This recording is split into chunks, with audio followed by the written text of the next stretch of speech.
Férias lembram descanso, mas muitos responsáveis acreditam que, mesmo neste período, as crianças e os adolescentes precisam estudar para não perder o ritmo. Outros defendem que é o momento de passear, brincar e conhecer lugares novos. Para os pais que não podem parar de trabalhar, as férias podem ser um problema. Estatísticas revelam que as emergências dos hospitais têm um aumento de 10% no número de atendimentos às crianças neste período. Afinal, o que fazer com eles? Para achar respostas para essas e outras perguntas sobre o assunto, está no ar o Educa Ação.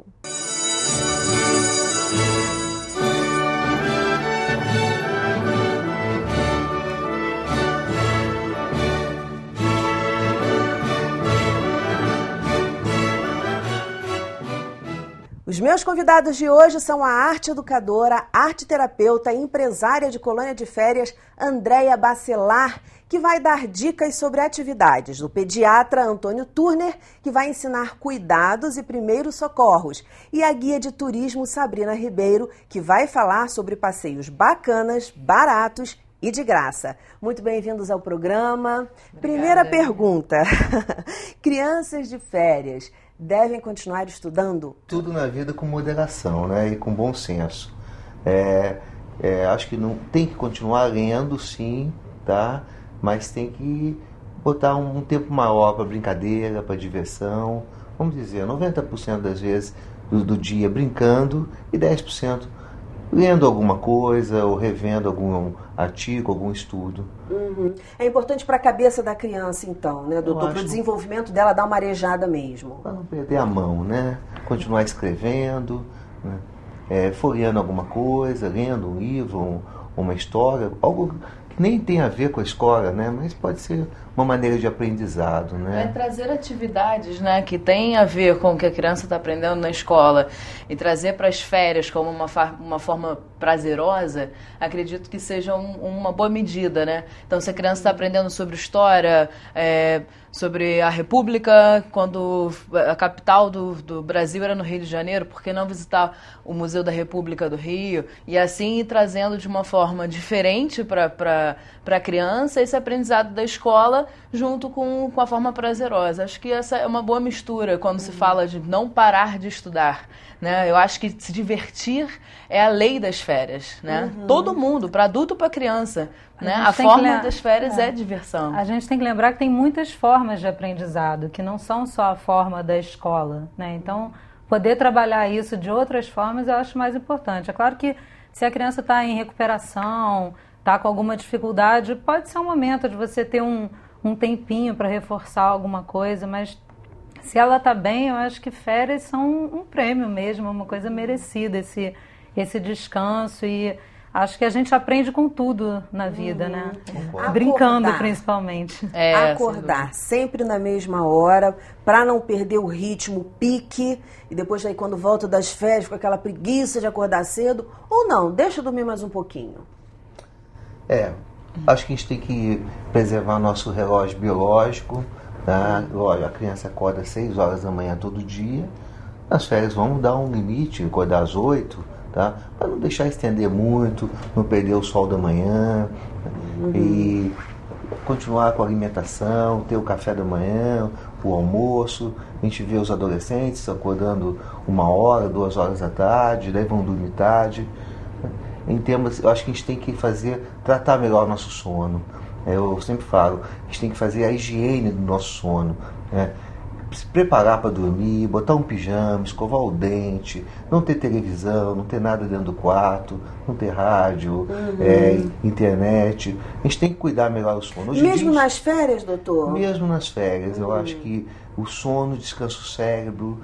No dia seguinte, essa criança vai estar melhor, até para brincar na colônia de férias da Andréia, para poder fazer atividade, o passeio turístico com a Sabrina, para fazer atividade até manual também. Ela tem que estar com concentração adequada, e se ela dormir mal, ela não vai nem brincar direito. Eu estive numa escola e conversei com as crianças, perguntei o que elas fazem durante as férias. Vamos conferir. Durante as férias, meu pai pede para eu sempre estudar. Ler um livro, estudar o que precisa, para não esquecer o que se passou no ano. Eu viajo para casa da minha tia em Guarapari, Vitória, Espírito Santo. Bom, nas minhas férias, de segunda a sexta, eu costumo mais ir para casa de amigas, fazer atividade entre amigos, assim. E finais de semana eu costumo sair para shopping, praia, fazer outros tipos de atividade. E sair para festa quando tiver, dormir e comer só. As férias pra mim é pra sair, pra refletir, porque se ficar muito preso em casa, acho que até complica nas aulas, assim. Pô, cara, férias pra mim é sinônimo de diversão, então, tipo, é praia todo dia, jogar bola, sair com os amigos e é isso aí, cara. Então a pergunta é, depois que a gente ouviu, quais são as férias ideais? Olha, eu acho que as férias, elas... Assim como o adulto programa as férias, eu acho que o adulto tem que programar as férias das crianças também. E entender qual é a expectativa dessas férias. Então, se a expectativa é diversão, o que é diversão para aquelas crianças? As crianças se unem nas férias. Porque dia de férias para a criança é férias de outras crianças também. Não é como um adulto que você entra de férias, passa um mês sozinho e você decide o que vai fazer. Não, eu tenho outras crianças. Então, reunir essas crianças eu acho que é o ideal. Reúne primo, reúne vizinho e assim criar atividades que vão trazer as férias inesquecíveis para essas crianças. Então, acredito que planejar as férias é muito importante. E planejar as férias enquanto estão nas aulas já traz o prazer das férias antecipado. Tem uma coisa que eu acho que todo mundo que tem filho sabe, né? Que, na verdade, quando você tem 3 ou 4 crianças, às vezes dá menos trabalho do que você ter uma só, porque você vai estar tendo que entreter ela o tempo todo e elas sozinhas se bastam, criam as suas brincadeiras, os seus jogos, e isso é muito importante. Então, eu acho que você poder oferecer, não precisa ser nada demais, pode ser dentro da sua casa mesmo, mas a criança poder planejar esse evento, né, curtir. Não é só chamar os amigos, você pode fazer um convite, você pode fazer um cartaz de boas-vindas, você pode planejar o que vai ser o lanche naquele dia, fazer uma coisa mais incrementada, até que a criança possa ajudar na preparação.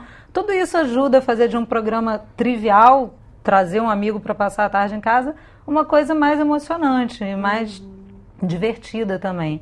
E tem muitos materiais que são fáceis, que são acessíveis, que é tranquilo você ter em casa, com você ter resto de tecido, lã, sucata, durex. Isso faz a alegria das crianças durante horas. Maravilha. Doutor, e aí a gente está falando de brincar em casa. Quais os acidentes mais comuns que ocorrem quando as crianças estão brincando em casa? Quais os cuidados que as mães têm que ter? Realmente nas férias aumenta muito o nosso atendimento com acidentes, e a maioria dos acidentes acontece dentro de casa, realmente. Cozinha, banheiro, são os campeões de acidente. Tá? A criança não deve ficar dentro da cozinha, perto do fogão, o banheiro, produtos de limpeza, material tóxico, detergente, substâncias que a criança possa ingerir, os comprimidos da vovó fora do alcance da criança também, porque a criançada quer brincar e às vezes vai achar alguma forma que não é adequada. Então, atenção, o adulto faz a brincadeira, prepara toda essa agenda de brincadeira, mas sempre com a supervisão do adulto. Queda, né? A criança caiu.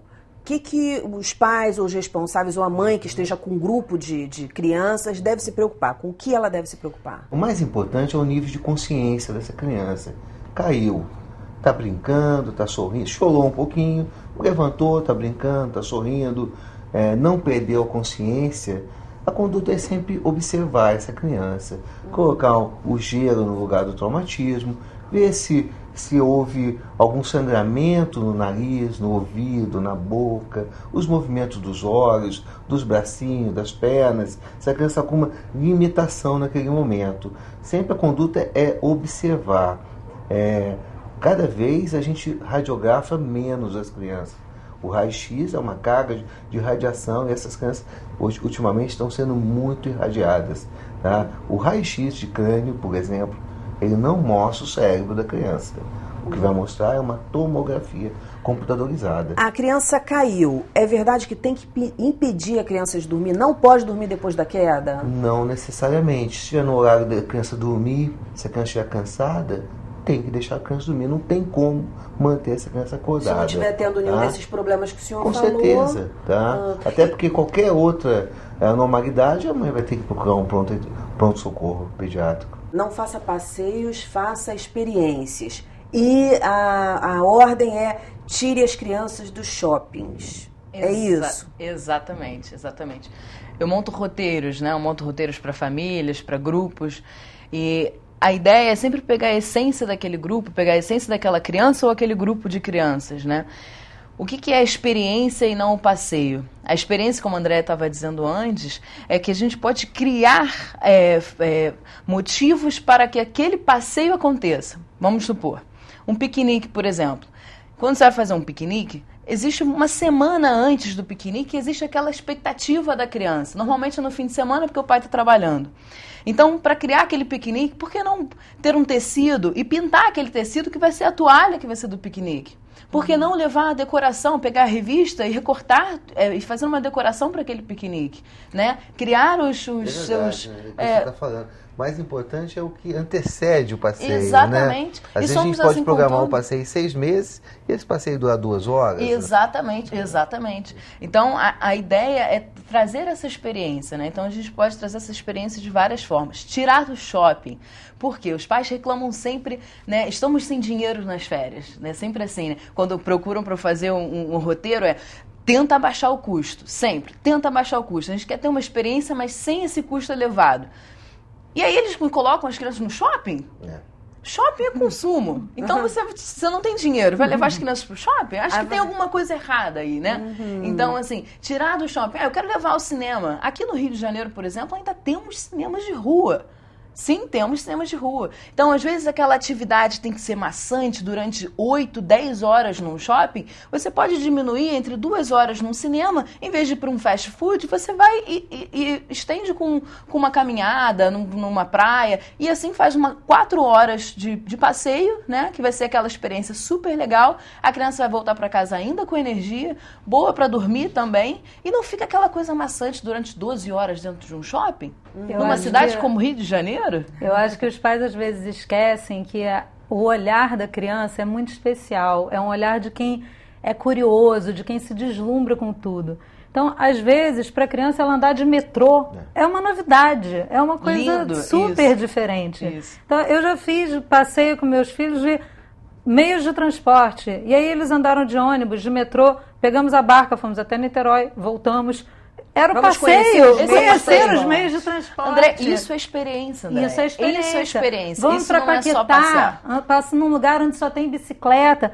Mas Paquetá, gente, é um lugar tão... Né? E esses passeios são mais baratos? Não, para eles é muita novidade, é uma coisa muito diferente. Então, é um pouco...